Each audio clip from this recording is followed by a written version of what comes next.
Bismillahirrahmanirrahim.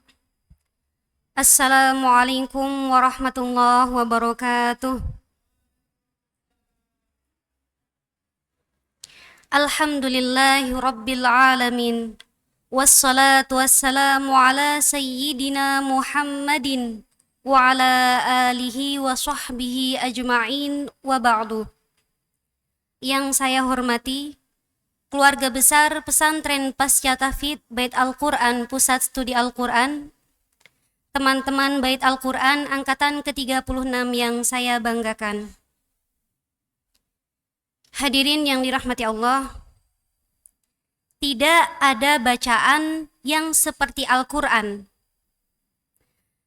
yang dihafalkan, yang dibaca oleh ratusan juta manusia, yang tidak mengerti artinya, yang tidak mengerti cara tata, yang tidak mengerti cara untuk menuliskan aksaranya, bahkan dihafal huruf demi huruf oleh orang dewasa, remaja, bahkan anak-anak. Tidak ada bacaan yang melebihi Al-Quran, yang mendapatkan perhatian yang begitu besar, bukan hanya dari segi sejarahnya secara umum, tetapi dari masa, musim, dan saat diturunkannya, bahkan sebab-sebab yang melatar belakangi turunnya suatu ayat. Tidak ada bacaan seperti Al-Quran. Yang dipelajari bukan hanya dari segi redaksi dan pemilihan kosakatanya, tetapi kandungannya yang tersirat, tersurat, bahkan sampai kepada kesan yang ditimbulkannya. Dzalikal kitabu la raiba fih. Di dalam kitab yang agung ini, begitu tegas Imam As-Sa'di dalam kitab tafsirnya Taisirul Karimir Rahman, mengandung apa-apa yang tidak dikandung oleh kitab-kitab sebelumnya. Yakni berupa apa? Al-ilmul azim, ilmu pengetahuan yang agung. Wal haqqul mubin, dan kebenaran yang nyata. La syakka biwajhin minal wujuh. Tidak ada keraguan di seluruh aspeknya. Wa nafyir raibi anhu, dan menyangkal sangka dan keraguan, wa yaltazimu didduhu, dan menghadirkan keyakinan yang kuat.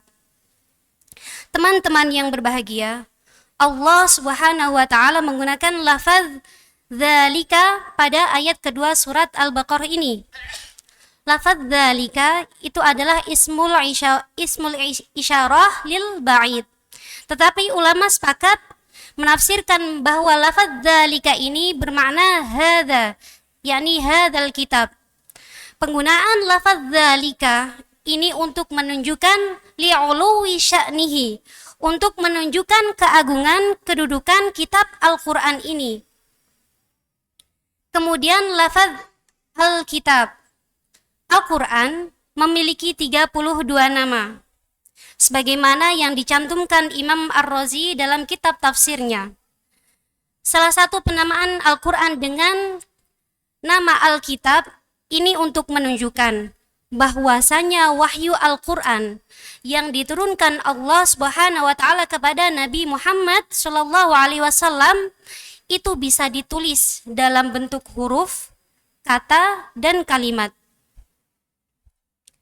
Kitab Al-Quran yang diturunkan Allah Subhanahu wa taala kepada itu sebagai mukjizat Nabi Muhammad sallallahu alaihi wasallam, di mana mukjizat ini akan selalu bertahan walaupun Nabi sallallahu alaihi wasallam telah wafat. Berbeda dengan kitab-kitab sebelumnya, di mana dia hanya mengandung petunjuk, dan sifat mukjizat itu hanya dilekatkan kepada Nabi yang menerima kitab tersebut. Maka ketika Nabi yang menerima kitab itu telah wafat, mukjizatnya akan sirna. Ini berbeda halnya dengan Al-Quran. Nah, teman-temanku sekalian, ada sebuah kisah. Kisah tentang seorang laki-laki, Sayyidun min Sadatil Quraisy. Dia adalah laki yang terpandang, perkataannya didengar. Dia seorang fasih, baligh. Dia seorang penyair terkemuka. memiliki kedudukan yang dimuliakan di tengah-tengah kaum Quraisy, yakni bernama Walid ibnil Mughirah. Kaum Quraisy pada saat itu mendatangi Walid, meminta Walid untuk pergi kepada Nabi Muhammad sallallahu alaihi wasallam. Ya Walid, idhab ila Muhammadin wasma' indahu, wasma' ma indahu. Dia meminta Walid untuk mendatangi Nabi sallallahu alaihi wasallam dan untuk mengecek apa sih yang ada, yang dipunyai oleh, yang dimiliki oleh Nabi Muhammad sallallahu alaihi wasallam. In arada malan a'tainah. Jika Nabi Muhammad menginginkan harta, kita akan memberikannya. In arada mulkan malaknahu. Jika dia menginginkan kerajaan, kita akan memberikannya. In arada imra'atan, jika dia menginginkan perempuan, kita akan zawwajnahu, kita akan menikahkannya. Lakin yaqif amma yaf'al, dia harus berhenti melakukan apa? Dakwahnya. Karena apa? Li'annahu farraqa baina ibni wa abi wa baina zauj wa zaujah wa ghayyara dinan dina abaina. Dia telah memisahkan anak dengan ayahnya, istri dengan suaminya, telah mengubah agama leluhur kita. Maka apa jawaban Walid? Qala sa'adhab, aku akan pergi kepada Nabi sallallahu alaihi wasallam. Maka sesampainya Walid di hadapan Nabi, dia menyampaikan penawaran yang ditawarkan oleh kaum Quraisy kepada Nabi Shallallahu Alaihi Wasallam dengan syarat agar Nabi berhenti untuk melakukan dakwahnya. Maka Nabi hanya mendengarkan penyampaian dan penawaran yang ditawarkan oleh Walid. Sampai beliau berkata, "Qala intahita ya Walid, intahit ya Walid." Kamu sudah selesai Walid. Jadi Nabi tidak mendebat, tidak membantah, tidak juga mengajak berargumen si Walid ini, tetapi beliau kemudian membaca surat Fussilat. Mungkin di sini saya ingin mengajak hadirin sekalian untuk membayangkan bagaimana keadaan ketika itu. Seorang nabi yang Quran turun atas lisannya, pembacaannya begitu sempurna dari segi fasahah dan lain-lainnya. Beliau membacakan Quran surat Fussilat ini kepada si Walid. Bismillahirrahmanirrahim. Hamim. Tanzilum minar rahmanir rahim. Kitabun fussilat ayatuhu Qur'anan Arabiyyan liqaumin ya'lamun. Basyiran wa nadhira. Basyiran wa nadhira. Fa'arada aktsaruhum fahum la yasma'un. Maaf jika saya membacakan dengan biasa, karena saya tidak ingin menodai kesempurnaan bacaan Nabi Shallallahu Alaihi Wasallam. Tapi intinya, Nabi membacakan surat Fussilat dari awal sampai ketika Nabi membaca ayat fa'in a'radu yang seorang Walid ini, ketika Nabi membacakan ayat-ayat dari surat Fussilat ini, Walid langsung mengerti setiap huruf, setiap kalimat yang diucapkan oleh Nabi Shallallahu Alaihi Wasallam. Kenapa bisa begitu? Karena Walid adalah seorang yang fasih dan baligh. Maka ketika Nabi membaca pada ayat fa'in a'radu yang memiliki arti jika mereka berpaling, Fakul anzartukum sa'iqatan mitla sa'iqati 'adi wa thamud. Jika mereka berpaling, maka katakanlah, aku telah memperingatkan kamu akan bencana petir seperti petir yang menimpa kaum 'Ad dan Thamud. Maka apa yang terjadi hadirin sekalian? Walid ibn al-Mughirah ketika mendengar pembacaan ayat yang dibacakan Nabi ini, hatinya bergetar, hatinya seperti tersambar petir.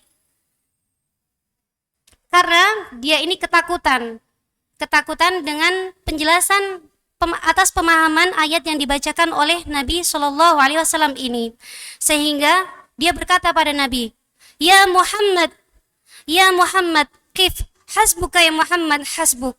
Dia sudah tidak kuat mendengarkan pembacaan ayat ini. karena si Walid ini saking takutnya mendengarkan ayat yang dibacakan oleh Nabi. Nabi berhenti, kemudian si Walid kembali kepada kaumnya. Dia pulang pada kaum yang telah mengutusnya. Ketika sampai kepada kaumnya, dia terdiam. Si Walid ini terdiam, tidak bisa mengatakan apa-apa. Sampai akhirnya dia memilih untuk kembali ke rumahnya, kemudian berdiam diri dan merenung sendirian di rumah. Sampai akhirnya kaum Quraisy ini melaporkan kepada Abu Jahal bahwasanya si Walid ini telah kembali kepada kita, sudah pulang, tapi wajahnya berubah. Wajahnya seperti laki-laki yang tidak pernah kita kenal. Keadaan dia tidak seperti ketika dia pergi untuk menemui Nabi Shallallahu Alaihi Wasallam. Maka Abu Jahal penasaran dan mendatangi Walid ibn al-Mughirah di rumahnya. Dia mengatakan, "Malladzi hasal ya Walid? Apa yang terjadi padamu ya Walid? Wa madza sami'ta min Muhammadin? Dan apa yang kamu dengar dari Muhammad?" Maka apa jawaban Walid? Wallahi alladhi sami'tuhu min Muhammadin la yushbihu alladhi yaqulu syai'an la syi'r wala hajar la syi'r wala nathar wala ayyi syai'. Jadi Walid ini menjelaskan bahwasanya apa yang dia dengar dari Nabi Muhammad SAW bukanlah syair, bukan juga sebuah bentuk prosa atau puisi atau yang lainnya. Kita tidak mendapatkan kalam Muhammad ini seperti pada syair-syair yang kita ketahui. Kemudian Abu Jahal ini tidak percaya. Madza taqul? Si Abu Jahal ini masih mengingkari apa yang dikatakan oleh si Walid. Maka Walid menambahi, "Inna fihi halawah wa inna alaihi latalawah wa inna a'lahu lamuthmir wa inna asfalahu lamughdik wa innahu la ya'lu wa la yu'la alaih." Bahwasanya kalam yang diucapkan Nabi Muhammad SAW, yakni Al-Quran, itu memiliki gaya bahasa yang sangat indah. Susunan kalimatnya sangat memukau. Ia bagaikan pohon yang rindang. Akarnya menghujam kuat ke bumi. Itulah kesan yang dirasakan oleh si Walid ibn al-Mughirah ini. Dari sini teman-teman sekalian, kita bisa menangkap bahwasanya Al-Quran ini memberikan bantahan dan bukti melalui kandungan lafadznya, melalui maknanya, melalui pembacaannya kepada setiap orang yang ragu atau bahkan yang menyangkalnya. Siapapun yang ragu akan Al-Quran pasti akan menemukan kelemahan sampai dia tidak mampu membuktikan lagi argumen keraguannya itu.